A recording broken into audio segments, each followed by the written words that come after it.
News Talk 1340, KROC-AM. Unbelievable 50 in the downtown. Does not feel like 50 degrees. Tom Ostrom's here. I'm Andy Brownell. It's Rochester Today on KROC-AM. Good morning, Tom. Got to turn your microphone on. You did. No, wait, I don't have to, do I? No, you did, huh? Good. I did turn it on now. Because I was talking at an impropitious time. So it was fortunate that I did not have the microphone on. Yeah. Oh. It would be fortunate for listeners if you did that more often. A reminder to check out later on today a replay of the program on KROC-AM.com. And, of course, we'd love it if you would like us on Facebook. You select like us on that, and you'll get our latest up-to-news news and sports, and you'll get the all the other features that we have on KROC-AM.com delivered right to your Facebook page. So what do you got in that mailbag, Tom? I got a great mailbag from one of our articulate, well-informed listeners, John Wrong, on the Middle East situation, and I'm going to save John for when we get into that topic. So I look forward to that. To introduce that. I got a couple non-foreign policy issues, education issues. I don't know if you want to get to that now or not, a couple of them. Go ahead. Let's start with that. Well, it's just, in fact, I'll tell you this, it's a secret. I'm working on an article about what I perceive as anti-American history, books and teachers, and working on a long article. And when I get it done, I'll give it to you for the website. That'll also be on KROC-AM.com when it becomes available. And it'll be controversial, but well-researched and thoughtful and objective and scholarly, as I usually am. Are you going to right now bring up the story about the school with the Hitler-Bush comparison? That and another thing just as ridiculous, but yes, go ahead. Do you know about that? You can intro it if you want. Okay, from what I know is, was it Georgia? Was that the school? Washington, D.C. Oh, it was D.C. Okay, that makes even more sense. A teacher provided as an assignment that they would take two writings, one about Hitler and one about the first President Bush. And no, actually, it wasn't. It was 41. W, yeah. It was 41. It was W. Yeah, it was W. And do an assignment making comparisons between the two and finding similarities. Yeah. Between that's the key word, because it's this. What do you call those graphs where you have the two circles? The overlapping pies, kind of. Yeah. There's a juxtaposition or something like comparison vectors or something like that. And you were supposed to find the similarities between Hitler and President Bush, and it was I think the title. This is where it gets really crazy when you look at it. It was about the abuse of power. So this teacher selected President Bush and Hitler for this assignment, and at least one parent went ballistic when they heard about the assignment, and this parent particularly said, I wasn't a fan of the president myself, but I think it's ridiculous that you would make an assignment that would compare Adolf Hitler to one of the presidents of the United States and ask our students to find similarities. That's the stuff that goes on in American history, and I'm going to talk about that. It's just pathetic. And even worse, the teacher encouraged the students to compare Bush to Hitler's Holocaust because of Bush's alleged Holocaust in Middle East wars, killing civilians. You know, it doesn't say anything about President Obama's drones. And, of course, the chancellor of the school system has apologized and said the teacher will apologize, but I don't know how the teacher will apologize because they're keeping her a secret.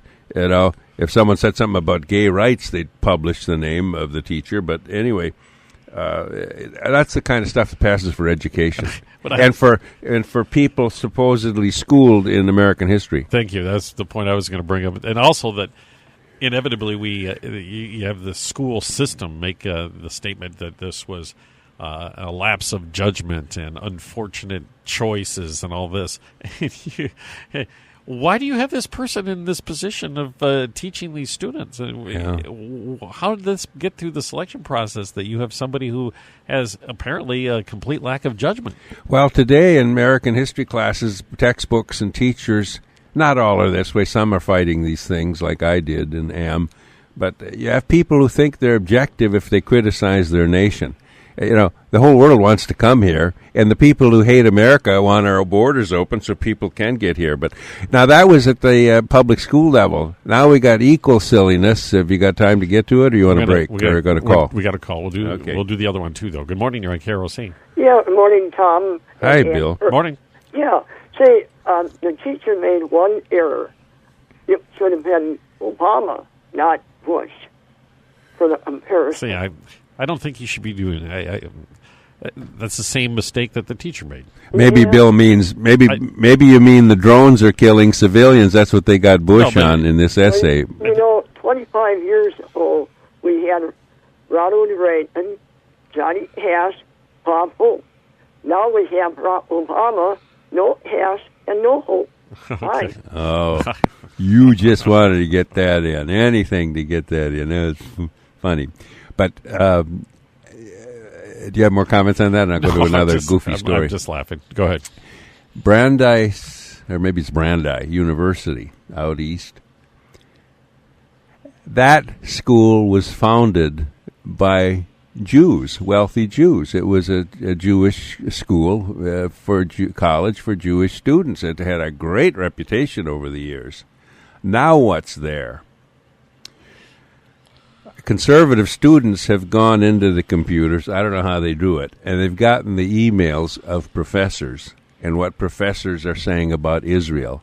Now, these professors are teaching at this Jewish school. They hate Israel. They think Israel's doing a Holocaust in the Middle East. They stick up for the Hamas and the rockets, but not Israel. They hate Israel. And these emails have been released to the public. Now, a professor of sociology said the illegal occupation of Palestine and the Holocaust that Jews are committing on Palestinians. That was just one of them. A physics professor at the school. It's in Massachusetts, Brandeis. Wrote that the Jews are genocidal. They're committing armed robbery in the settlements. There are over 8,000 emails of vicious anti-Jewish comments, and not only expressing hatred for Israel, but they're expressing hatred for a Muslim woman, Ayaan Hirsi Ali, a human rights activist who survived genital mutilation in Somalia, and she's got a fatwa from Muslims against her because she's criticizing radical Islam. She was supposed to get an honorary doctorate at Brandeis. The faculty voted against it, called her all kinds of names, not the extremists that are killing people, but her. And then one of the female faculty members said she's not a woman, she's not an activist.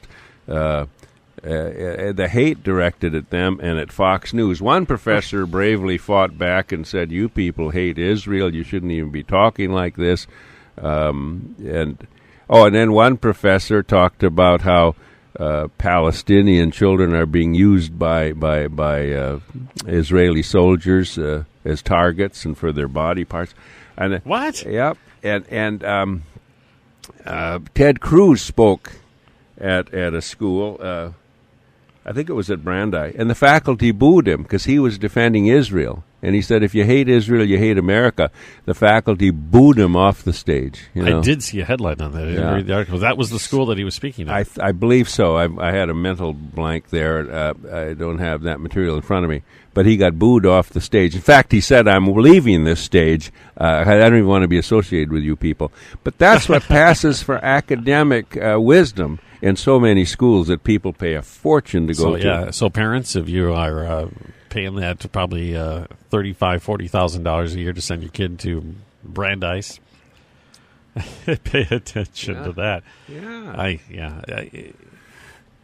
And I have absolutely no way to understand how it got this bad, because the idea of the free speech movement that swept through Berkeley and moved across the campuses in the 1960s was to try to open up debate to other alternative ways of thinking, to fight back against conformity and to present that counterculture point of view in what had been buttoned-down campuses across the country that were producing mindless MBA.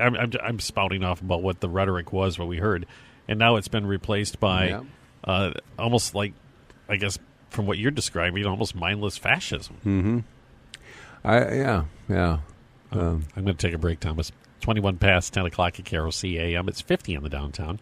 Our friends at Roscoe's Root Beer and Ribs. Hey, it may be a little bit chilly out, but don't worry. They've got that little heated area at the root beer stand if you want to stick around for the fish fry. Or, of course, you can call ahead. They'll have it ready for you. And you can get your delicious Icelandic cod, batter-fried cod, and your choice of JoJo potatoes or the chips right there. And load it up in your vehicle, head home, and eat it in the comfort of your home. Either way is a great way to enjoy the fish fry, the world-famous fish fry at Roscoe's Root Beer Stand on 4th Street. Yeah. Oh, those great fries, you bet. They're just something else. And the tartar sauce and the homemade coleslaw and the garlic toast and the great award-winning barbecue sauces at Roscoe's. Fish and chips, for crying out loud. You got all that. And that fish fry is going on right now. So get root beer and ribs and fish fries, and you get a combo. Get some ribs with it and get those baked beans. That would be really good. Get both the fish and the ribs. Roscoe's Root Beer and Ribs. 2 locations. Again, the 4th Street location open with the fish fry. You can also go to the North location up by Shopko North, which is open all year round. It's already 26 minutes past 10 o'clock. Tom Ostrom's here. I'm Andy Brownell, and a reminder to visit us on KROC-AM.com. And, Tom, we have a phone call. I was going to cover the Ted Cruz thing in just a moment before we get to the news. Good morning. You're on KROC. Good morning. Morning. This morning I heard a talk, and it reminded me of past history. From Truman on, every single solitary person that becomes president and sits in that chair and realizes that their commander-in-chief suddenly becomes a military genius and has gotten us into more trouble than he could possibly imagine. Then this morning, I hear Susan Wright telling about what Mr. Obama, President Obama, said in his speech and what they're going to do over there, and it was the worst babble. My God, it has turned me into thinking, we better pull out of there. We better come home, take care of South America and this hemisphere, and to hell with the rest. Let them take care of themselves. Honest to God, it was just unbelievable. I'm going to have to find out what she said. I'd be interested in hearing. Well, you know, it's. Well, you know where to get it, Andy. I will find it, and yes. What I don't understand is why these hundreds of soldiers that are captured by ISIS, they know they're going to their death. Why don't they attack their guards? And why don't the Middle East nations contribute troops? We'll get into the Obama speech and his strategy and everything, but why don't the Middle East isn't contributing troops that I know of? The Saudis, the Turks. We're going to get in so much trouble over there. What we're doing, I mean, we're going to be in trouble in Syria. Our Afghanistan is absolutely blowing apart, apparently, and Iraq the same way. We might as well pull off. This guy is not going to fight a war. I don't know what he's going to fight. I don't know what he's going to do. He won't call it a war. Not a war. He and Secretary of State Kerry said it's not a war. And they're not. My kid going over there, facing up to that stuff, and I don't want him going to Korea either with that attitude. Yeah. You know, we're going to talk more. Enough. Well, we're going to talk more about this after the news break. Thanks much. Yeah, thanks for calling in. And so many of our military, or so many of our politicians haven't been in the military, and our last presidents haven't been. Bush was, but yeah. But anyway, we'll get to some of that, and Andy and callers and everything. I'm going to just briefly cover the Cruz business. It wasn't at Brandeis. He was speaking at a In Defense of Christians organization dinner in D.C., and a number of them, apparently Christians from the Middle East, including Palestinian Christians. And then while he was speaking in support of Israel, he was booed by members of the crowd. And Cruz persisted until he left the stage. And I think I'm just going to cover what he said. Afterwards, he said, after a few minutes, I had no choice. I told them we will not stand with Israel. If you will not stand with the Jews, then I will not stand with you. Then he walked off the stage. And I told the attendees, those who hate Israel also hate America, and those who hate Jews also hate Christians. And anyone who hated Israel and Jewish people is not following the teachings of Christ. And then he was booed by certain members of this crowd. But it wasn't at Brandeis. It was at some event in D.C., and it's just the strangest thing. We have to take a break for news already, Thomas. 50 degrees downtown. Kim David's in the news center. And we'll talk more about ISIS, the threat of ISIS, what the president is proposing the United States do about ISIS after our news break here on KROC-AM.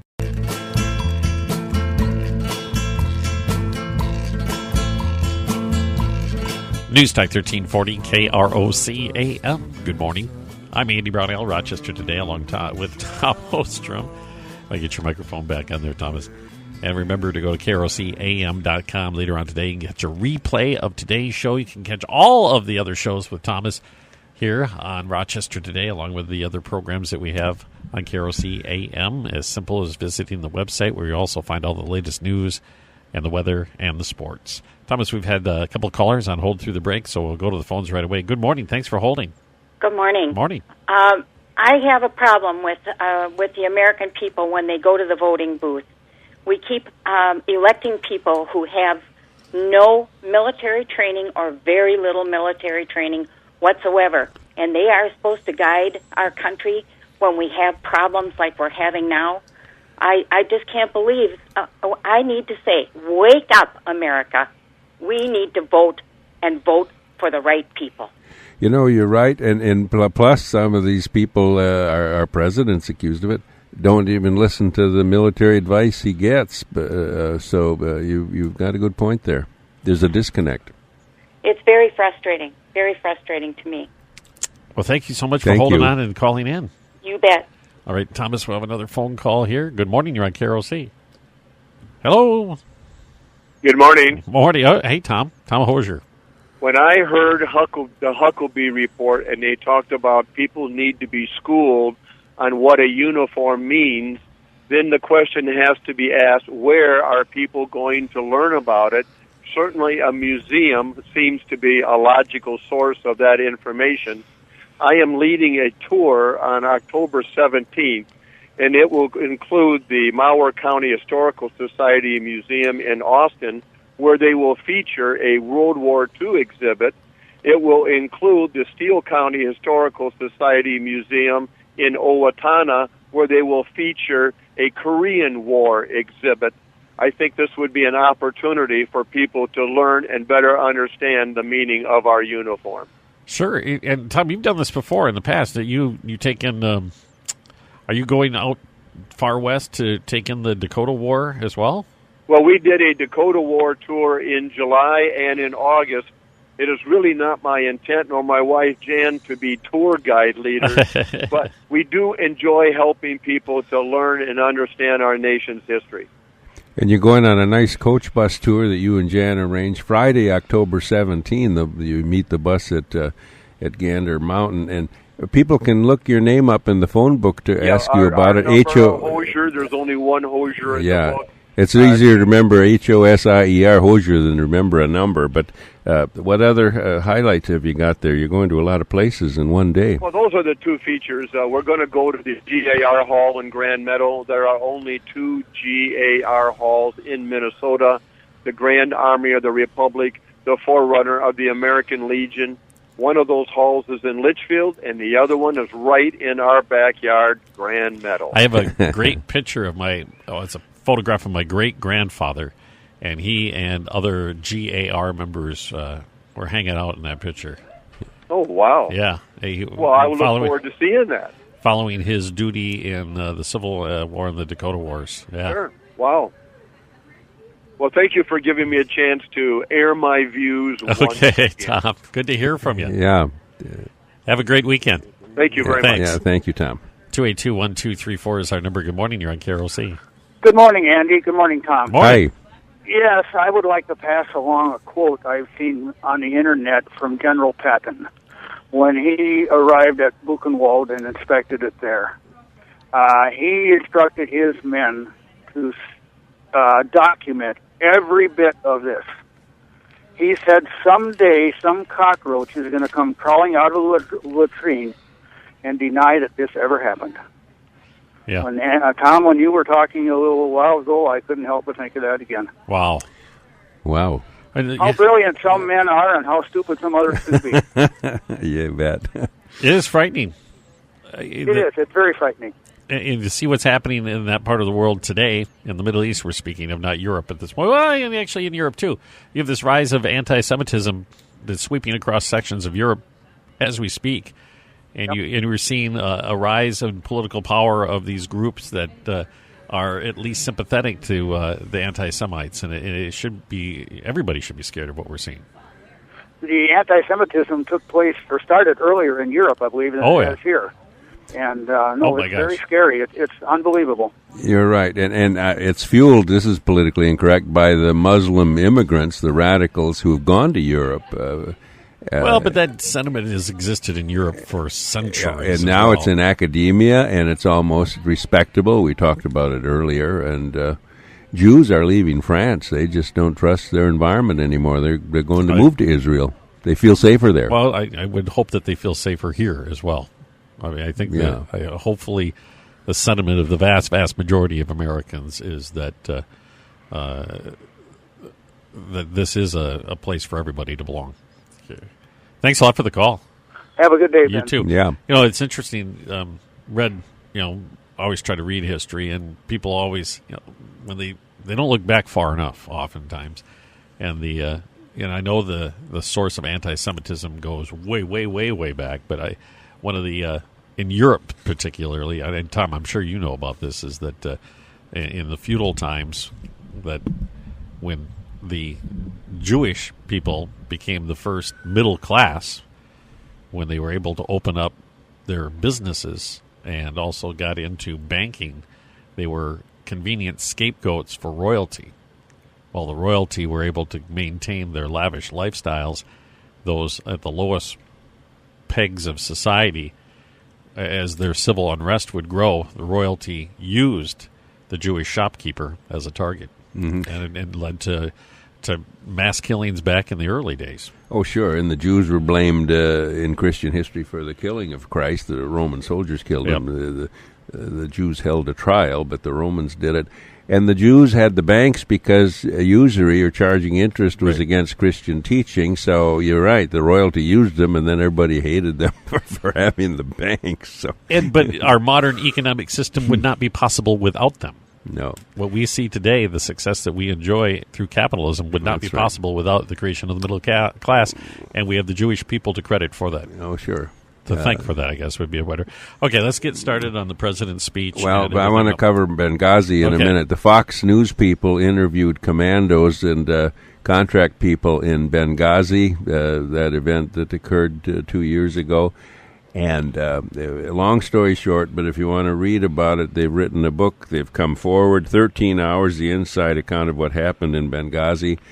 And these former commandos had a horrible firefight, and they were seriously wounded, and they've written a book about it, how they were told to stand down, and they were told it twice, and they didn't, and they went into the battle. And they said had they gotten there earlier and had other people supported them, which they could have, the story would have been different. So 13 hours, the story of Benghazi. That's our intro to the Middle East. And John Wrong sent us his comments on the Middle East, and he's concerned about ISIS, the brutal folks that show no mercy. They got brutal tactics. Their recruitment is up. Americans are even joining them. And he said, we usually fight these wars, and the statements of Kerry and the president, are politically correct, and we got rules of engagement. Diplomacy has its place until we go to war, and then we should fight the war to win or not be there. So that's our introduction to the president's speech and the strategies that he has proposed for the Middle East. Okay. His strategy in a broad overview would be selective airstrikes of targets in Iraq and Syria, the arming of what would be somehow vetted as moderate groups within Syria and probably as well as Iraqi forces to slowly and steadily degrade ISIS's capabilities and its forces to the point that they no longer exist. Would that be a fair summation? Well, that's a great summation. I've got a lot to say about those things and what I think about it. First, I'm going to credit Obama for stepping to the plate. This is serious. He said they were junior varsity, and but now he's stepping up. His low public opinion polls and the threat ISIS poses has made him step to the plate, and he did that in the speech. We're going to do something. Now, he's going to send 475 additional troops. He insists it's not boots on the ground. Maybe they're wearing sandals, but they're on the ground already. They will be dealing with ISIS because they're protecting. They're going to be embedded with Iraqi troops to teach them. They're going to guard the embassies. And I don't think we can win without boots on the ground. Are the Saudis going to send troops? The Brits are arguing between the foreign minister and the prime minister. Are they going to have aircraft to help us? Will the Turks do anything? Will anybody do anything in that part of the world? But Obama has stepped to the plate. Now, what I worry about is, first, at the beginning of his speech, he said, ISIS is not Islam and ISIS is not a state. Well, the ISIS would be surprised. They got an area the size of Belgium, and they call themselves Islamic. But again, the political correctness. Secretary of State Kerry said we're not at war with ISIS. They don't want to sound like George Bush, even though the president sounded like George Bush in many respects, surprisingly so. But we're not at war, Kerry says. They don't want to call it a war. And the president's White House press secretary, pressed by reporters, wouldn't even define victory. He wouldn't say about the word victory. This political correctness and limiting what we're going to do, and it's going to be long-range war. That's what the president admits. But can it be possibly successful without boots on the ground? And we're going to bomb Syria and Iran, and those countries and Russia are saying, "You do that. That's war. That's war against us," and that'll kindle more widespread war. But whether his polls made him do it or he's gotten serious as a commander-in-chief, the War Powers Act is supposed to limit the president to send in emergencies, but then consult Congress. The president arrogantly says, well, I don't need congressional authority, but I hope they support me and I hope they give me money. And, of course, what if bombing kills civilians again? And what if ISIS captures some of our soldiers? Allies, he says we've got them. Coalition of the willing, I don't know who they are. But he stepped into the fray. Where it goes, anybody's guess. And, this is all wrought with irony based upon the first term of this president's office and the first 2 years of this term, or not quite 2 years of this term. There's certainly that. And I am thankful that he is finally stepping up and addressing what has been a problem. But as you pointed out, is it a strategy that could be successful, or is this the part that gets me? And I go back to, and I know this is why there's a lot of debate within the halls of Congress about this, and it's not just Republicans who are expressing misgivings about this, by the way. There's a lot of Democrats who are expressing misgivings about picking and choosing which rebel group in Syria would be the one that would be chosen to be armed and to fight both Bashar Assad and this ISIS group at the same time. So you have multiple fronts being opened up here, and it could turn into, as our previous caller stated, I don't think he used the term hornet's nest, but it could really become, it could even further widen the conflict if you're not careful because of Bashar Assad's positions and his ability to strike out against his neighbors as well. And once you go in there, and as you pointed out, that if you start bombing Syrian targets, what will be the reaction of the Syrians? And you better be ready to deal with what could happen if it all goes south on you. And there's a decent possibility it could all go south, especially when we went into this fight in using our covert operations within Syria previously to unseat Bashar Assad. And if you look at the chain of events, it ultimately led to the creation of ISIS, which was, a lot of folks warned that could be the outcome of this, that it would attract the worst of the worst, the same set that was reacting to whatever call of arms that Al-Qaeda put out throughout that region. And now they've consolidated power within that region, and it's created the worst case scenario. And so I share, I guess, what the callers and you yourself are saying, a lot of misgivings and a lot of worry and about the strategy itself. And we withdrew from Iraq. The president campaigned on it, and that contributed to the rise of ISIS, too, that he called junior varsity. And then he called these Syrian freedom fighters pharmacists, doctors, and farmers, and we don't know whose side they're on. And if they're the good guys and we arm them and they lose, ISIS will get that, too. So it is so complicated. It's a bowl of spaghetti that, we got to fight ISIS, but the limitations, the political correctness, the no definitions of victory, how long it'll take. The president said it's going to take a long time. And then these clowns in ISIS, a lot of them are Americans, they're going to come home. A lot of them are Brits. The Brits say they're not going to get back in this country. A former Department of Homeland Security guy, Chertoff, said, well, when they come back, we have to monitor them. Monitor them? When they come back, they should be in prison. 282-1234, we're going to take a call, and then we have to take a quick break. Good morning, you're on KROC. So, pharmacists and doctors and lawyers, it sounds sort of like a bunch of people called Minutemen in our history. I think that at the beginning of the, what do they call it, the Green Revolution in the Middle Green East. Revolution in Iran? But yeah, when it spread across. No, but what was the spring. The spring. That's what I'm sorry. You're right. Spring, yeah. The Arab Spring. That Spring. You had this group of